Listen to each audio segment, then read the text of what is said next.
Has it ever happened to you? Someone looks you in the eye, smiles, compliments you, says they're happy for you, but something inside you doesn't believe it. It's not what the person said, it's what they couldn't hide. The energy changes, the atmosphere cools, and your victory seems to hang heavy in the air. It's a discomfort that's difficult to explain, but one that the body recognizes immediately. Your heart races, your stomach tightens, and your mind tries to rationalize. You're exaggerating? It's just an impression. But it's not. It's instinct. It's your intuition sensing a threat that comes disguised as affection. Carl Jung didn't just believe in this type of perception, he studied this phenomenon deeply. He called it the shadow, the hidden side of the human being, the one that harbors resentment, envy, anger, and secret competition. A side that often not even the person himself has the courage to face. And that is exactly where the danger lies. This is not content about difficult people or mean everyday comments. It's about real, but almost invisible signs when someone pretends to be there for you, while inside they hope to see you stumble. Maybe, and you will discover this over the next few minutes, this person is much closer than you imagine. You know that kind of joke that no one forgets, especially you? Everyone laughs. It seems harmless, but inside you something twitches. The tone was joking, but the target was too accurate. It's always about something sensitive, your weight, your origin, your past mistakes, your life choices, and the excuse comes ready, like a memorized script. Relax, it was just a joke. But that wasn't all, right? That stayed with you.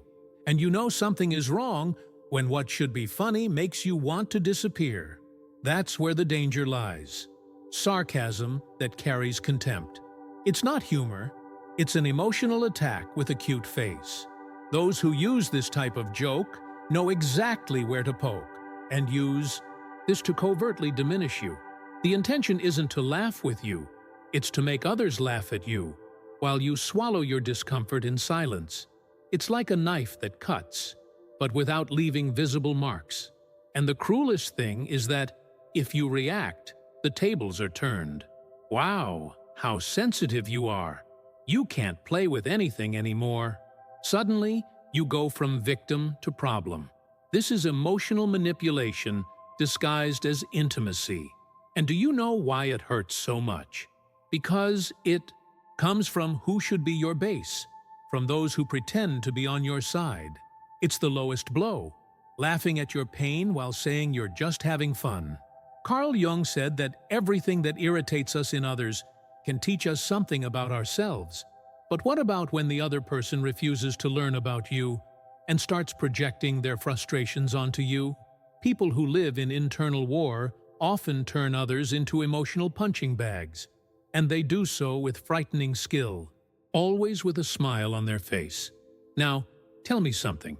Have you ever found yourself laughing on the outside and bleeding on the inside? Have you ever swallowed a joke because you didn't want to appear fragile? Comment below. What was that joke that no one took as an offense, but that you never forgot? Sometimes, just writing this down will make you realize you weren't exaggerating. And you can bet there are a lot of people going through the same thing and needing to read your story to free themselves. The truth is that these emotional microaggressions accumulate. They slowly erode your self-esteem to the point where you start to question yourself all the time. Am I the problem? Am I being annoying, dramatic? But it's not drama, it's pain. And if it hurts, it deserves to be looked at seriously. This kind of sarcasm doesn't happen by accident. It is a way of keeping you down, of reaffirming a false superiority that only exists because someone feels too small inside. It's like the only way they can feel better is by making you feel worse. It's not about you, it's about their unresolved pain. But the one who pays the price, if you allow it, is always you. And there's something very important here. When you identify this pattern, you don't have to become bitter or start to distrust everyone. It's about learning to protect yourself. Noticing this type of poisoned humor is the first step to regaining your value. Whoever truly loves you will never laugh at your vulnerability. It will welcome you into it. Start observing. After laughing with these people, do you feel lighter or more insecure? Does it come out strengthened or emptied? Laughter is a powerful thermometer. When it is true, it comes closer. When it is poisonous, it destroys little by little, without fuss. And maybe now you're remembering someone or a specific situation. Don't ignore this feeling. He is a sign. And if it makes sense to you, share it here in the comments. Not just to vent, but to help other people who haven't yet been able to name what they're feeling. Sometimes, what you write is what someone needed to read to wake them up. There are people who don't stab you in the back. He hugs you, and only later do you realize you're bleeding. The most dangerous sabotage is not the one that shouts, it is the one that whispers. The one that comes disguised as forgetfulness, as well-intentioned advice, as an absence justified by a busy life. These are small attitudes that, isolated, seem normal, but when added together, they pull you back, always, subtly, and the worst, under the guise of care. Think about that person who never shows up when something really important happens to you. The party, the project, the event. There is always something unforeseen. Something urgent always comes up. But when you need to be comforted, she is there. It sounds supportive, but it's convenient. It approaches when you fall and moves away when you start to rise. Because Victory her is a reminder of what she didn't achieve. And deep down, she prefers to see you fragile, because that's where she feels strong. And there is that type of sabotage that disguises itself as advice. I just want to spare you. Is this really for you? Maybe it's better to wait a little longer. Sweet words, but they undermine your self-confidence. And when you fail, guess who was right all along? It's the perfect cycle. It weakens you, then it comforts you, but it never really drives. That's not support. That's control with velvet gloves. Carl Jung warned, people who cannot deal with their own stagnation tend to pull others down, not out of explicit malice, but out of an unconscious need to keep everything as large as they can handle. Growing up around someone like that is like trying to run with weights tied to your ankles. You go, but you arrive much more tired and almost always late. And now I want to ask you honestly, have you ever felt like someone in your circle always comes up with advice that makes you slow down? Have you ever had the feeling that something went wrong because somebody misguided you, but you didn't have the courage to admit it even to yourself? Comment below. What was the advice you followed and then realized that it slowed you down more than it helped? Speak from the heart, because your comment can open the eyes of many people who have not yet realized that they are being manipulated in silence. The problem with this disguised sabotage is that it looks like affection, and no one wants to believe that they are being betrayed by someone they say they love. But the signs are there. The strategic absence, the lukewarm support, the praise that never comes when it should, the invitations that are forgotten, the opportunities that are not shared. It's always unintentional, but it always hurts you. Coincidence has a limit. After a while, it's standard. And you know what's cruelest? These people know that you trust them. They know your guard is down around them, and that's exactly why they can affect you so much. Because you lower your defenses, and they plant doubt. You share a dream, and they plant fear. You celebrate an achievement, and they react with silence or veiled criticism. This is no coincidence. It's choice. This is where you need to understand. Keeping someone like that around is walking in emotional quicksand. The more you try to justify the behavior, the deeper you sink. You start to doubt your own abilities, start asking for opinions on everything, and forget to listen to the only voice that should really guide your steps. Yours. The voice that these people do everything they can to silence. There is a phrase that says, "A true friend is someone who helps you grow, even if it means seeing you leave." And the question is, how many people in your life would be willing to applaud you, even if it meant you being on a stage where they can't be? How many would really be happy for you to go where they couldn't? If this question bothered you, maybe it hit where it needed to go. Comment below. Do you feel like you are growing with the people around you, or that you need to shrink to fit into the spaces they give you? Speak with courage. Sometimes it is by answering difficult questions that we find liberating answers. Before continuing, just answer me one thing mentally.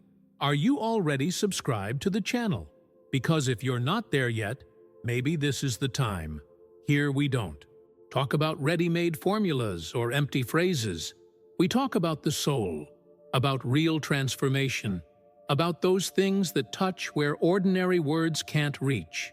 And if this has resonated with you so far, it's a sign that there's much more waiting for you here. So check if the button is still red and click. This ensures you don't miss out on any content that could spark something inside you. Sometimes right when you need it most. Sometimes you share good news expecting a hug, and you get a duel. You say you achieved something, a job, a project, an achievement, and the answer is not, "Congratulations," but, "I'm also doing something similar," or, "Cool, but look what I achieved." Suddenly, the topic changes. Your shine becomes the background, and the center of the conversation becomes what the other person is doing. As if there was a dispute that you didn't even know had started. This type of competition is not declared. It lives between the lines, in the subtle comparisons, in the crooked smiles when you win. It's not that the person says they envy you. She just can't bear to see you climbing while she stays in the same place. And therefore, every time you grow up, she tries to grow on top, even if it's just in appearance. Not to accompany you, but to overshadow you. And the hardest thing to understand is that this often comes from people close to us. Friends, family, longtime colleagues. People who seem to be rooting for you, but who, in practice, only when they have an advantage. And the result of this is emotional emptying. You stop counting your victories. Keep it to yourself, because you already know that by sharing, the environment will change. The silence will be heavy. The power will go out. Carl Jung spoke about this clearly. When someone sees in you what they abandoned in themselves, the shadow manifests itself, and not with support, but with disguised rivalry, because your light exposes the dark that the other tried to hide. Her courage recalls his cowardice. Your action unmasks the stagnation of others. So, what should be a celebration turns into a competition. What should be a partnership becomes a silent battle. And now, think with me. Have you ever felt bad about sharing an achievement? Have you ever found yourself hiding good things in your life so as not to cause someone discomfort? Have you ever felt like someone can only pay attention to you when you're down, and that they disappear when you're feeling good? Comment below if this has ever happened to you. Speak without fear. There are a lot of people feeling the same thing, but still thinking the problem is with them. And maybe your story will help someone understand that they are not alone. This hidden dispute wears on us. You start walking on eggshells, trying to measure what you can say, what you should hide, what you need to reduce, everything to preserve the other's ego. And, without realizing it, you start shrinking to fit into relationships, where there is only room for you if you are smaller than you really are. This, over time, destroys your self-esteem, because there is nothing more cruel than being punished for winning. But the most dangerous thing is when you get used to it, when it normalizes competition where there should be support, when you begin to accept as part of friendship the discomfort you feel when celebrating a victory. This is not friendship. This is comparison disguised as closeness. It is coexistence based on vanity, not genuine affection. It takes courage to see this, because it hurts to admit that that person who walked with you on the journey actually only felt comfortable while you were at the same point on the road, and that, now that you've decided to keep walking, she'd rather follow you with envy than cheer with love. Recognizing this is one of the first steps to clearing the emotional path you walk on. There is a question that seems simple, but reveals a lot. Who can you be completely happy with, without having to hide how well you are? Who is capable of listening to you recount your achievements without turning it into a disguised dispute? Comment here. Is there someone like that in your life? Or, on the contrary, do you feel that you increasingly need to hide what makes you happy to keep certain people around? The answer to this question may change the way you choose who to share your journey with from now on, because whoever competes with you in silence has already revealed something to you, even if they never said a word, and what your intuition captures in those moments never lies. Some people say everything is right, but feel everything is wrong. They say they are happy for you. They praise your achievements. They call you a warrior, incredible, inspiring. But inside, the emptiness is evident. You can see it in their eyes, in their response time, in the automatic way they repeat these phrases. The body doesn't vibrate. The presence doesn't shine. The word is loaded with absence. And the more you pay attention, the more you notice. Affection is just a social formality, a script that they learn to memorize, not a real emotion. It's like being next to a hologram. It's there. It says what needs to be said, but it doesn't really feel anything. And the most painful thing is realizing this precisely in the moments when you would most like to share your joy, when everything seems to be working out, and you want to share. The response is lukewarm. There is no excitement, no connection, no presence, and no matter how much proof you give that you're happy, well, fulfilled, these people continue to treat you like you're just another line on their agenda. Coldness disguises itself as kindness, but it doesn't deceive those who feel it. Carl Jung called this emotional dissociation, a type of internal disconnection where the person becomes so distant from their own essence that they become incapable of feeling genuine empathy. It's there, but not this. Act, but don't surrender. It speaks, but does not connect. And little by little, this type of interaction generates in you a feeling of very silent solitude, being surrounded, but not welcomed, hearing sweet words that have no soul behind them, being treated politely, but not with true love. And if you've felt this, comment here. What was the moment you realized that the energy of someone close to you was too cold, even when the words said otherwise? Do you remember what it was like? What feeling was left in your chest? You don't need to expose names. Just share your experience. Your story could be the missing mirror for someone to understand the emptiness they feel and have never been able to explain. Sometimes, what heals us is precisely seeing that we are not alone in this type of pain. The problem is that most of us have learned to value speech more than presence. We believe what we hear, we ignore what we feel, and then we spent years living with people who say everything right but don't care about anything. People who show up at birthdays but disappear when the world collapses. People who send congratulations by message but never hold your hand in times of storm. And this teaches us, unintentionally, that we need to accept crumbs as if they were care. But real care can't be rehearsed. It can be felt. Whoever loves you is there even when you don't know what to say.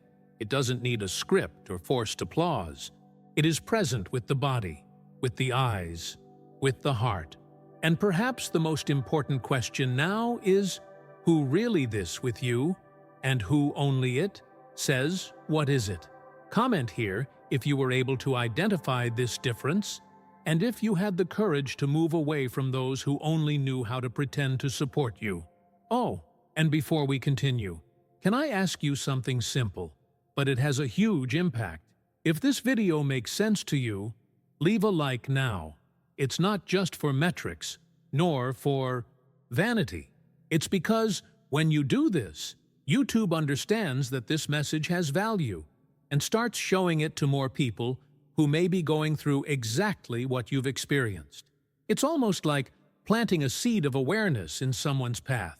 And the most beautiful? When you spread something good, the universe always finds a way to give it back. So if it resonates, click the like button, and let's continue together. Not all control comes with shouting. Many arrive meekly, wrapped in affection, saying phrases like, "It's just to protect you," or "You'll thank me for this." But behind this careful tone lies something much more dangerous: the attempt to shape your life to fit within the other's insecurity. It's a type of manipulation so well camouflaged that it takes you a while to realize that, deep down, they're not taking care of you. They're pruning you. This type of relationship starts subtly. You share an idea, and the person already raises doubts. Can you really do it? Isn't this too much for you now? At first, you even think it makes sense. You think they have your best interests at heart. But, over time, you begin to notice a pattern. Every time you try to grow, someone around you tries to bring you back to safety. But what they call security, in reality, is the comfort of seeing you stagnate. Because then, they remain in control. And the cruelest thing is that they are not always wrong. Sometimes what they say even makes sense. But the problem isn't the logic of the argument, it's the intention behind it. If the advice does not come to strengthen you, but rather to discredit you, it is not guidance, it is containment. And this cools dreams, reduces desires, stifles decisions. Little by little, you find yourself asking for permission to be you. And that is the opposite of freedom.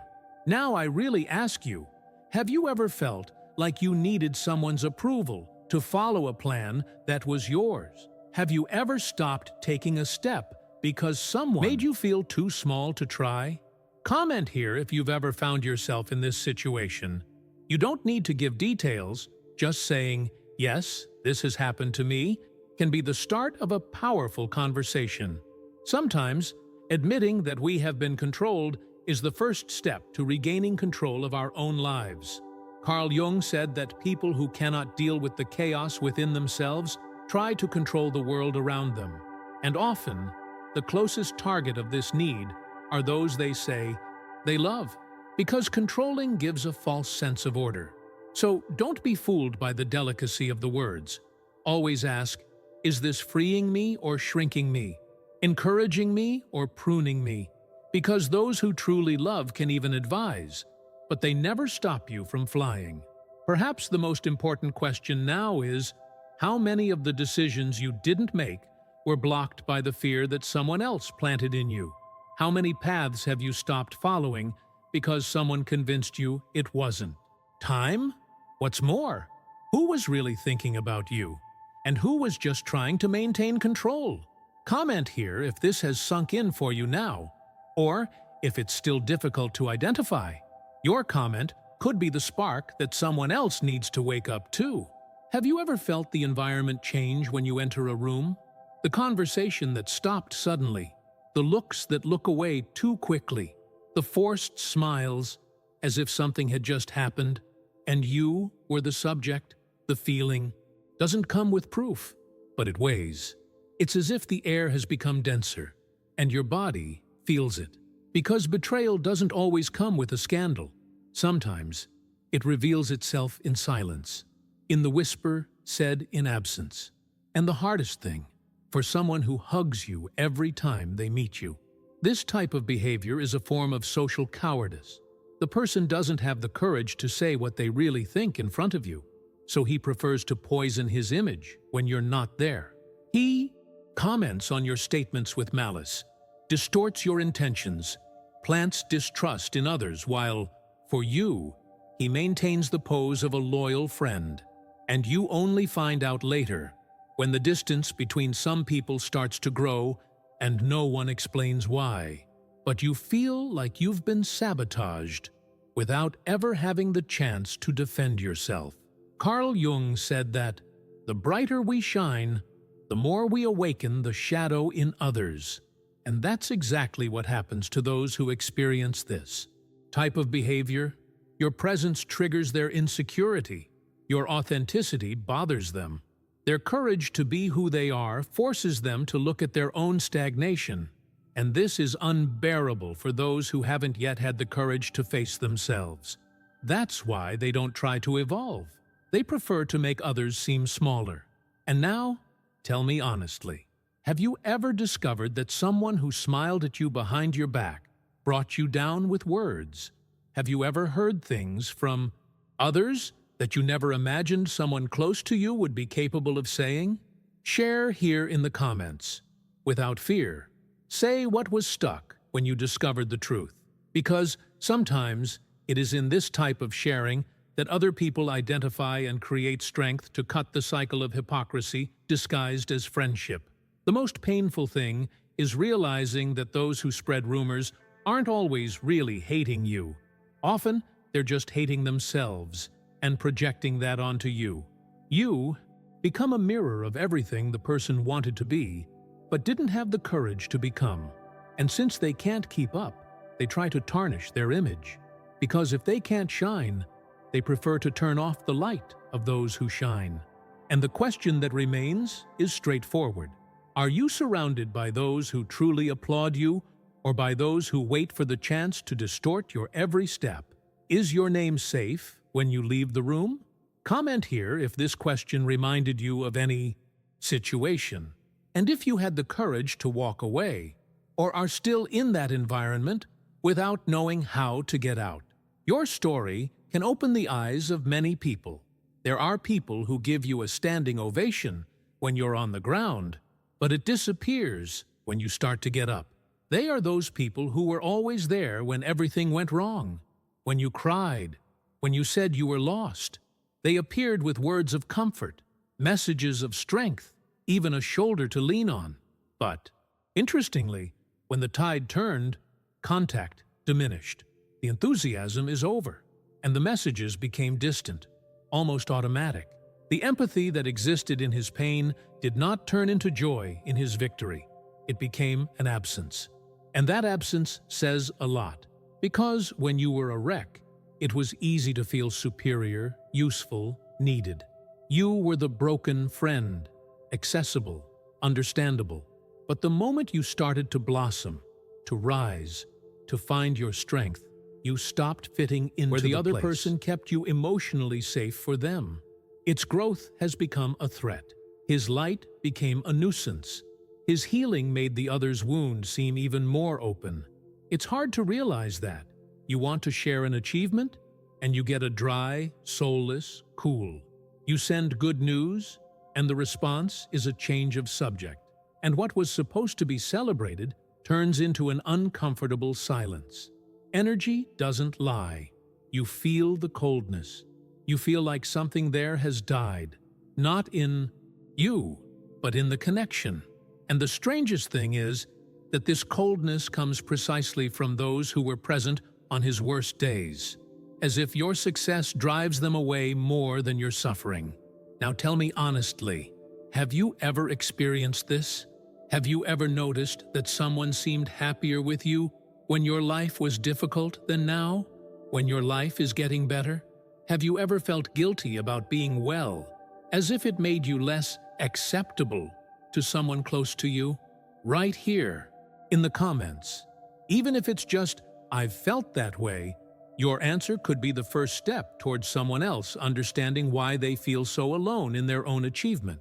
Carl Jung said that there are those who love our suffering because it makes them necessary. And when we stop needing them, these people stop feeling important. It's not love, it's dependence disguised as care. They are bonds that remain firm in pain, but that do not resist evolution. And that's a clear sign that the bond wasn't about true affection, but about emotional control disguised as closeness. The final question is simple but powerful. Who is still on your side even now that you are better? Who truly celebrates with you, without feeling erased, threatened, or diminished? Comment here if you have already recognized these differences and if you had the courage to move away from those who only knew how to connect with your pain. Your story can help others realize that success doesn't have to be lonely. It just needs to be surrounded by the right people. Words can be rehearsed, a smile can be trained, and a tone of voice can sound perfectly polite. But the body gives everything away. Because no matter how much someone tries to hide what they feel, the unconscious speaks louder. And he speaks with tense shoulders, with a look that avoids, with a palm that never really touches, with a hug that doesn't warm up.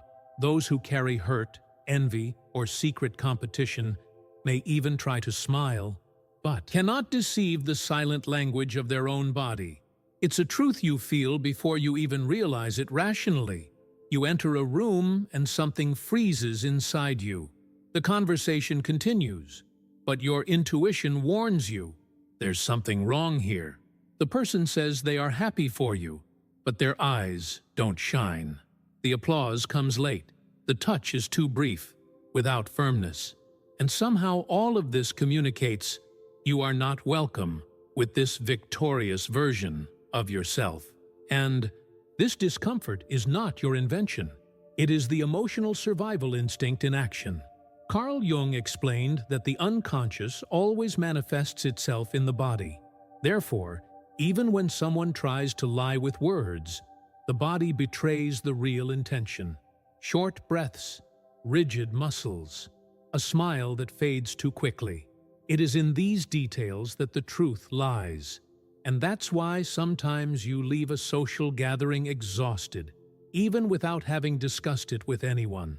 The wear and tear does not come from what was said, but from the internal struggle that your body fought when trying to protect itself from an energy that was disguised. And now I want to invite you to reflect with courage. Have you ever felt this? Have you ever been with someone who told you, "I'm happy for you," but everything in their posture said otherwise? Have you ever felt uncomfortable without understanding exactly why, until you realized that the other person's body wasn't in tune with the words? Comment here if this has ever happened to you.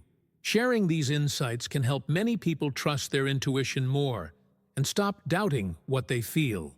Many people have learned to silence their own signals, ignoring the chills, the nausea, the pressure in the chest, the discomfort in the stomach. But the body feels it before the mind understands it. And when you start to honor this internal knowledge, you realize that you don't need rational proof to stay away from those who hurt you. The truth is that your body already knows. You just need to accept what it's trying to say. So the question remains, who around you says they love you, but their body reveals tension every time you stand out? Who hugs you without a soul, listens to you without presence, and watches you without true joy? Write here in the comments if this question turned on any light in there.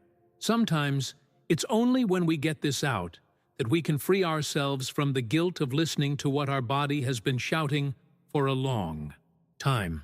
There are people who don't shout, don't fight, don't impose. They care. But care always comes with a weight.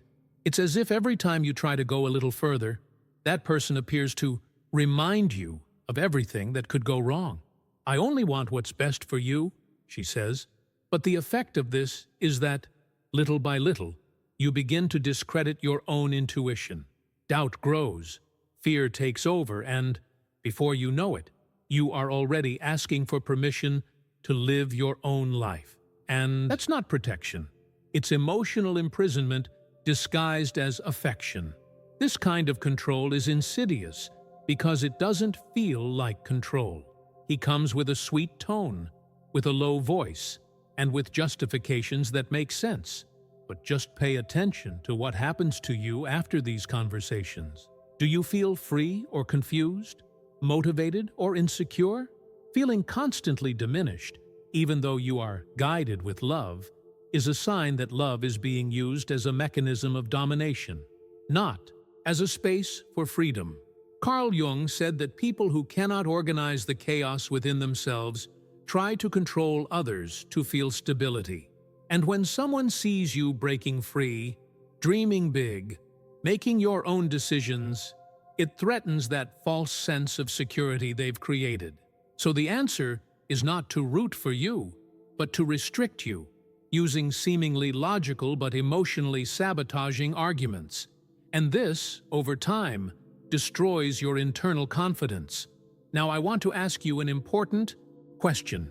Have you ever felt like you needed to negotiate your freedom with someone who said they loved you?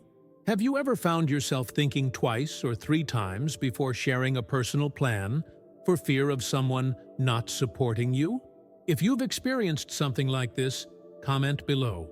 Just a "I've felt this" can serve as a point of identification for another person who is still stuck in this cycle, thinking this is normal, and it isn't. This type of relationship begins with affection, but turns into dependence. First, you listen out of affection, then out of habit, and suddenly, you are living at the pace that the other person dictates. If you can't make decisions without someone's emotional blessing, that's not love.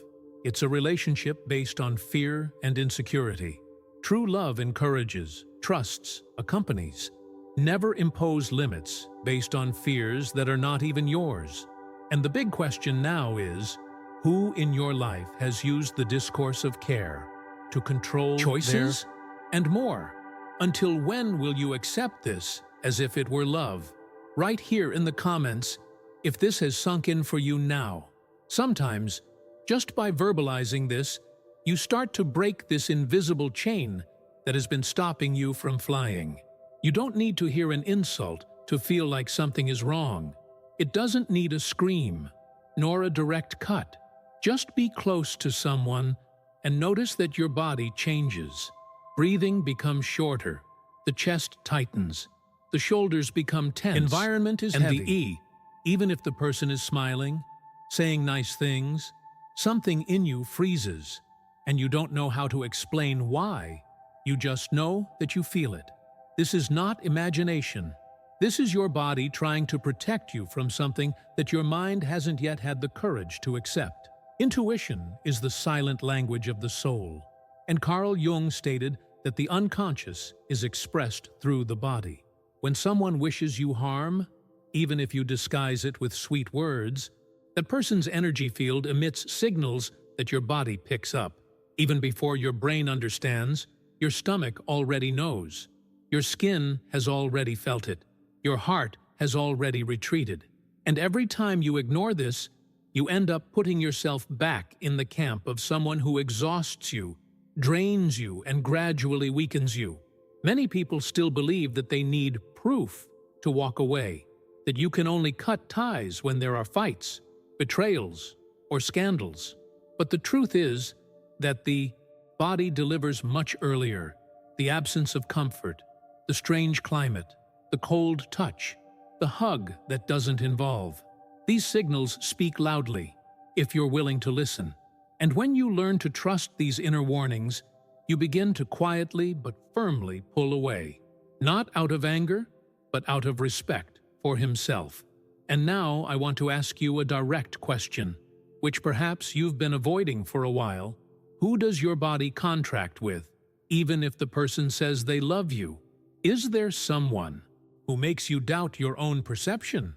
But every time you meet, something inside you gets sick just by being close. Comment here. Speak without fear. You are not alone. Many people feel it, but don't yet have the courage to name it. And perhaps their courage will help someone trust their instinct for the first time. When you silence your own signals, you betray yourself. You abandon yourself in the name of education, tolerance, guilt. But there comes a time when this starts to take a heavy toll. Anxiety, exhaustion, mental confusion. All of this is your body saying, you are living against your truth. And ignoring it for too long is one of the quickest ways to get sick, emotionally and physically. So stop and listen carefully. Around whom does your body relax? And around whom does it harden? This is the answer you need. This is the compass you've been looking for. Comment here if this made sense to you, and share it with someone who has been feeling exhausted but still doesn't. Understand why. Sometimes what saves a soul is exactly the kind of truth that the whole world tries to ignore. Before you go, don't forget to subscribe to the channel and leave a like if this content helped you in any way. This motivates me to keep bringing more videos like this to you. Also, take a look at the videos suggested on the screen. I'm sure they will interest you too. Thank you so much for watching this far, and we'll see you in the next video.